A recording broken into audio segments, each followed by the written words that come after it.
فتنہ اور فساد۔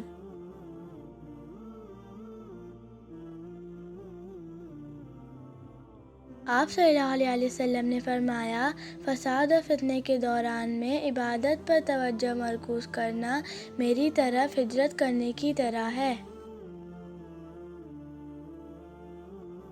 رسول اللہ صلی اللہ علیہ وسلم نے فرمایا، قریب ہے کہ دیگر قومیں تم پر ایسے ہی ٹوٹ پڑیں جیسے کھانے والے پیالوں پر ٹوٹ پڑتے ہیں۔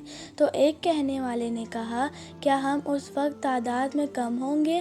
آپ صلی اللہ علیہ وسلم نے فرمایا، نہیں، بلکہ تم اس وقت بہت ہوگے، لیکن تم سیلاب کی جھاگ کے مانند ہوگے۔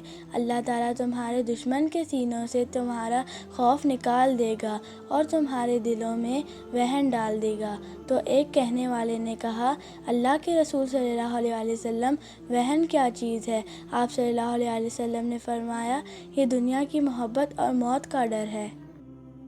رسول اللہ صلی اللہ علیہ وسلم نے فرمایا، ان قریب ایسے فتنے برپا ہوں گے جن میں بیٹھنے والا کھڑے ہونے والے سے بہتر ہوگا اور کھڑا ہونے والا ان میں چلنے والے سے بہتر ہوگا اور چلنے والا ان میں دوڑنے والے سے بہتر ہوگا۔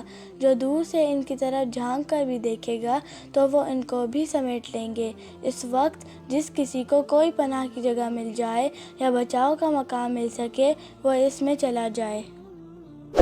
نبی اکرم صلی اللہ علیہ وسلم نے فرمایا، جس مسلمان نے سورہ کہف کی پہلی 10 آیات حفظ کر لی، اسے دجال کے فتنے سے محفوظ کر لیا گیا۔ نبی کریم صلی اللہ علیہ وسلم مدینے کے ٹیلوں میں سے ایک ٹیلے پر چڑھے، پھر فرمایا کہ میں جو کچھ دیکھتا ہوں تم بھی دیکھتے ہو؟ لوگوں نے کہا کہ نہیں۔